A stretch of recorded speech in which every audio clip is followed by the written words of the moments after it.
Doctor sir ఇప్పుడు నా hair లైన్ని ఏ విధంగా మార్క్ చేస్తారో ఇప్పుడు మీకు చూపిస్తారనమాట. ఓకే,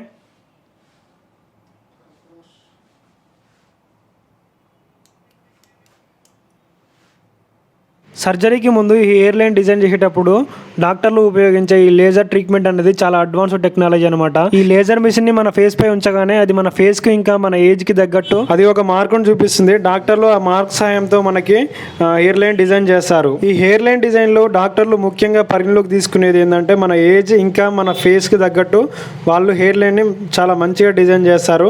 చూడడానికి న్యాచురల్ గా ఉండే విధంగా వాళ్ళు డిజైన్ చేస్తారనమాట. మన హెయిర్ లైన్ కి తగ్గట్టు మనం ఏ విధంగా హెయిర్ కట్ చేయించుకోవాలి, ఏ విధంగా క్రాప్ తీసుకోవాలని డాక్టర్ నాకు వివరిస్తున్నాడు. ఇక మన లుక్ ఏ విధంగా ఉండబోతుంది, ఇంకా మన డిజైన్ ఏ విధంగా ఉండబోతుంది అంటే వాటన్నిటి గురించి నాకు డాక్టర్ చెప్తున్నాడు. ఓకే, మీరు ఇప్పుడు చూశారు కదా డాక్టర్ నాకు ఏ విధంగా లేజర్ తో హెయిర్ లైన్ మార్క్ చేశారో. ఇక్కడ చూసుకున్నట్టయితే ఫ్రంటల్ హెయిర్ లో ఇక్కడ హెయిర్ తక్కువ ఉండడం వల్ల ఎక్కువ డెన్సిటీతోని మనకి సర్జరీ చేస్తారనమాట. అంటే గ్రాఫ్స్ ఎక్కువ పెడతారు. ఇక్కడ మిడిల్ ఏరియాలో చూసుకున్నట్లయితే మిడిల్ ఏరియాలో కొంచెం హెయిర్ తిన్నుగా ఉండేసరికి ఇక్కడ కొంచెం తక్కువ డెన్సిటీతో మనకి సర్జరీ చేస్తారనమాట, గ్రాఫ్స్ ఇంప్లాంట్ చేస్తారు.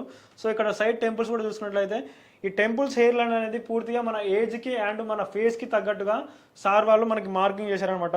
సో ఇప్పుడు హెయిర్ లైన్ చూసుకున్నట్లయితే చాలా న్యాచురల్గా అండ్ నాకు చాలా బాగా నచ్చింది. It's so beautiful. ఓకే, మీరు కూడా ఈ విధంగా సర్జరీ చేసుకోవాలనుకుంటున్నా కూడా, లేకపోతే మీకు బాల్నెస్ ఉన్నా కూడా మీరు ట్రాన్స్ప్లాంటేషన్కి రెడీగా ఉన్నట్లయితే సో నాతో ఇట్లానే వీడియోస్లో ఫాలో అవ్వండి.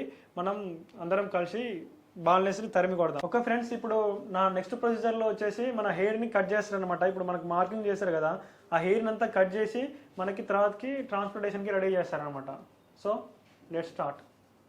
మన హెయిర్ని ఎందుకు షార్ట్గా కట్ చేస్తారంటే సర్జరీ టైంలో వాళ్ళు గ్రాఫ్ట్ను తీసేటప్పుడు వాళ్ళకి గ్రాఫ్ట్స్ తీయడానికి చాలా ఈజీగా సింపుల్గా ఉండడానికి గ్రాఫ్ట్స్ని హెయిర్ని కట్ చేస్తారనమాట.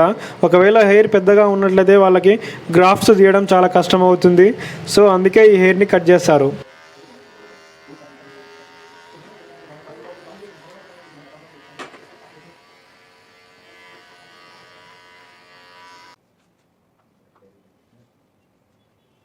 ఓకే, ఇప్పుడు మన హెయిర్ని షార్ట్గా కట్ చేసిన తర్వాత డాక్టర్ మన డోనర్ ఏరియాల నుంచి ఎక్కడెక్కడి నుంచి గ్రాఫ్ట్స్ తీయాలో అక్కడ మార్క్ చేస్తున్నాడు అనమాట. డాక్టర్ మార్క్ చేసిన దగ్గర నుంచే గ్రాఫ్ట్స్ వాళ్ళు తీయడం జరుగుతుంది అనమాట. డాక్టర్ ఎక్కడ మార్క్ చేస్తారంటే మనకు గ్రాఫ్ట్స్ తీసినా కూడా ఒకవేళ ఏం కాకుండా ఉండే విధంగా ఎక్కడైతే సేఫ్ ఉంటుందో అక్కడి వరకే మార్క్ చేస్తారనమాట.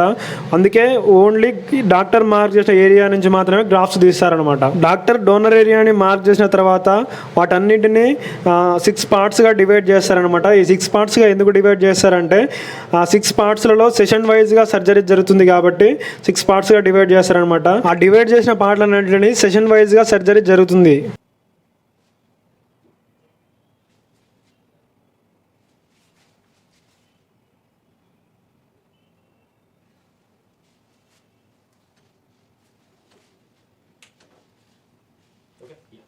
డోనర్ ఏరియా మార్కింగ్ అయిపోయిన తర్వాత మనకి సర్జరీ కోడ్ని ఇస్తారనమాట. సర్జరీకి ముందు వేసుకోవాలి దీన్ని. ఆ తర్వాత మనకి మత్తు ఇంజెక్షన్ కూడా ఇస్తారు. దాంతోపాటు బీపీ కూడా చెక్ చేస్తారనమాట. బీపీ ఎందుకు చెక్ చేస్తారంటే మనకి సర్జరీకి ముందు ఏమన్నా టెన్షన్ పడ్డట్టు అయితే వాళ్ళకి తెలిసిపోతుంది, అప్పుడు సర్జరీని ఆపడం జరుగుతుంది. ఒకవేళ మనం నార్మల్గా ఉన్నట్లయితే మనకి సర్జరీ కంటిన్యూ చేస్తారనమాట. ఓకే గైస్, చూసారు కదా సర్జరీకి ముందు ఈ విధంగా ప్రాసెస్ ఉంటుంది. ఆ తర్వాత నెక్స్ట్ వీడియోలో మనకి సర్జరీ ఏ విధంగా చేస్తారో మీకు చూపిస్తాను. సో ఈ వీడియోని లైక్ చేసి సబ్స్క్రైబ్ చేయండి. ఇలాంటి మరిన్ని వీడియోస్ని మీ ముందు తీసుకొస్తాను.